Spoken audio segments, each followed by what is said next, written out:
Greetings from a very hot and sunny Malta, right here in the middle of the Mediterranean Sea. It is an absolutely stunning day, blue sea, blue sky, and I am going to be spending the next 7 days of my Maltese road trip exploring as much of the island as I possibly can. That includes the mainland right here. I'm going to be here for the next 4 days and then catching a ferry over to the second largest island in the archipelago, and that is Gozo. Spend a couple of days there and then head to the third island as well, another small island between Malta and Gozo called Comino. It is going to be an absolutely incredible road trip. I've got a feeling right from the get-go, and that road trip starts right here, right now, at St. Peter's Pool, which is a natural formation of limestone that is now used as a diving and swimming area by, well, a few locals, but perhaps more from the tourists' point of view. This is the place to come. People are diving all over the place. But in this video I'm going to be exploring this area, heading down to Marsaxlokk and then Pretty Bay, which is a little bit further around the coastline. If you want to see more videos of Malta, please consider subscribing. Helps me a lot, helps the channel a lot. And I'm going to see if I can wind my way down to St. Peter's Pool.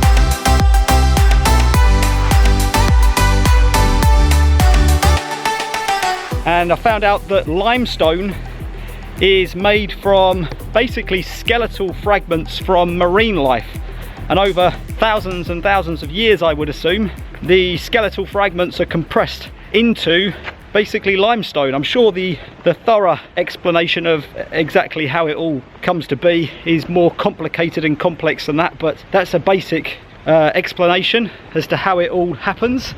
And you can see that there is a lot of limestone around here, and apparently a lot of limestone around Malta as an island. It is pretty much built on it, from what I have read so far. Be finding out a bit more about that in the next few days, of course, but it is pretty incredible to see. It doesn't look like the toughest of rock.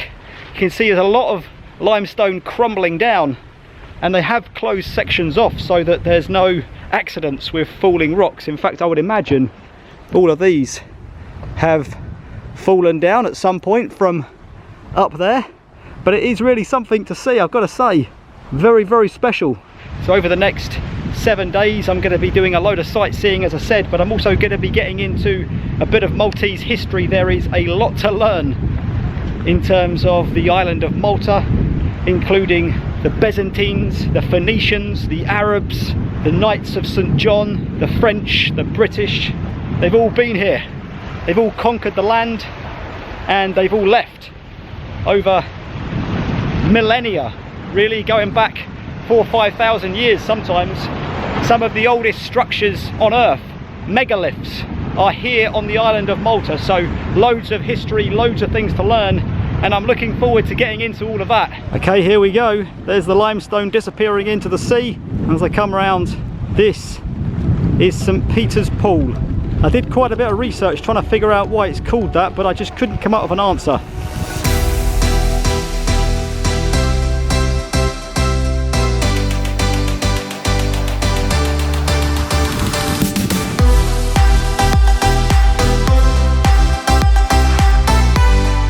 Time to press on to my next destination, but my goodness, what a place.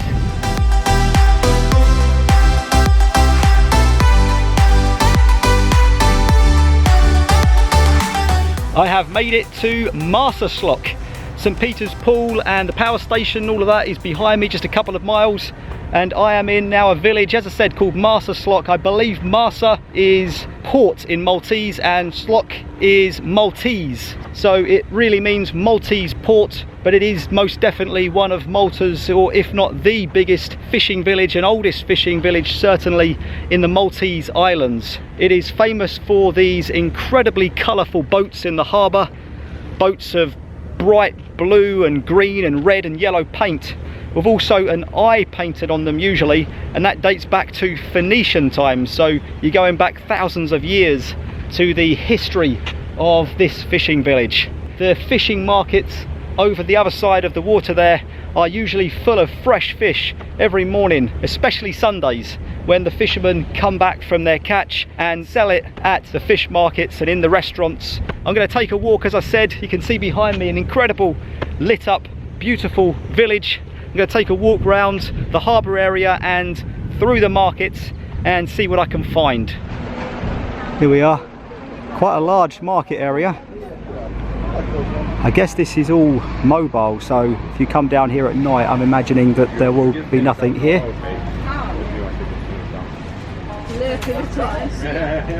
Lots of clothes over here as well. T-shirts, sweaters.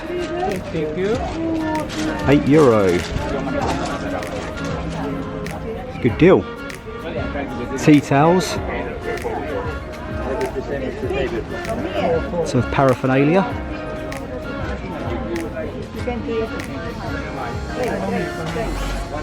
Look at that.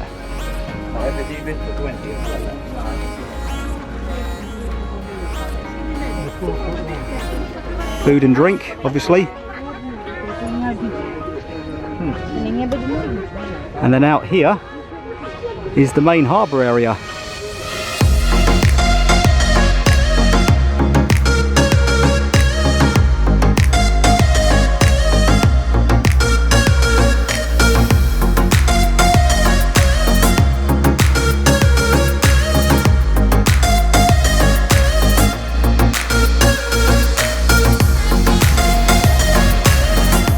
Right there is Marsaxlokk Church, built in 1897 and dedicated to Madonna of Pompeii, apparently. Right, I'm going to take a walk through the rest of the markets to the other side of the village.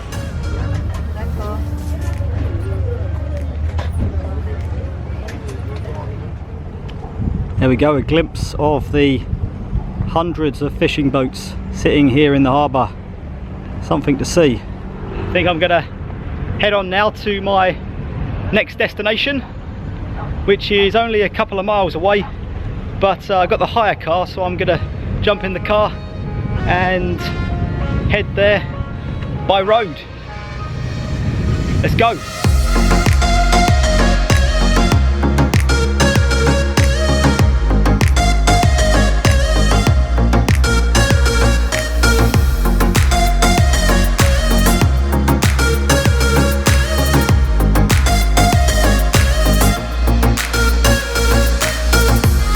I've just arrived in Pretty Bay, just a mile or so on from Marsaxlokk, and just looking out towards the bay now. It's not quite as pretty as I imagined it to be. You can see the freeport there in the distance, Malta Freeport.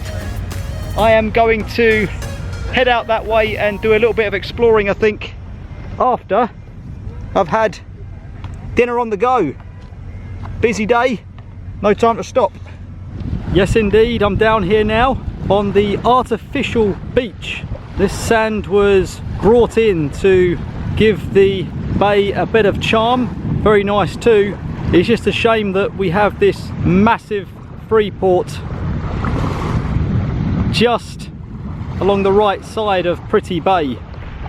The town behind Pretty Bay, by the way, behind the camera now, is called Burgabuza. And it is a pretty famous place in Malta to have a holiday home, or some kind of place that you can come and spend some time in the summer.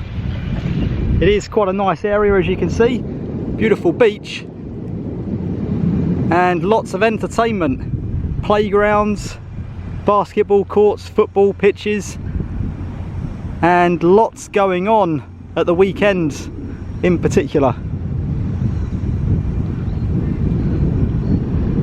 Lots of people around, giving me a wave, that's all good. And then looking out to sea, you have the international free port, similar to the ones that you'll find in Copenhagen and various other cities around Europe. So if you're wondering why I haven't flown my drone much today, because most of the areas that I've been in, apart from one today, was a restricted air zone.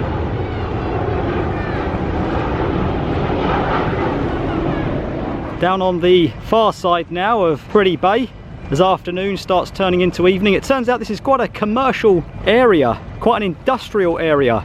You have the free port there, and then across the other side, a little bit further out, you have a power station as well.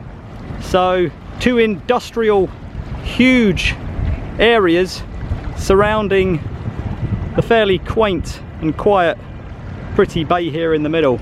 This area is also very famous for the Ardalam caves, which is some of the oldest caves known to humankind.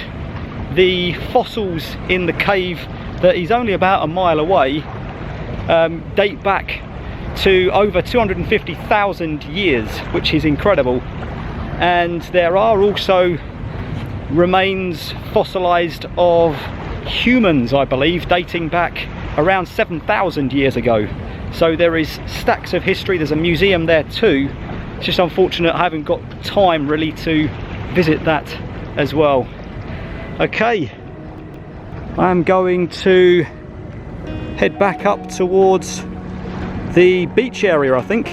This is a little bit different up here, very rocky, very limestoney, a little bit like St. Peter's Pool earlier, but the beach was where it was happening, so that's where I'm going to head.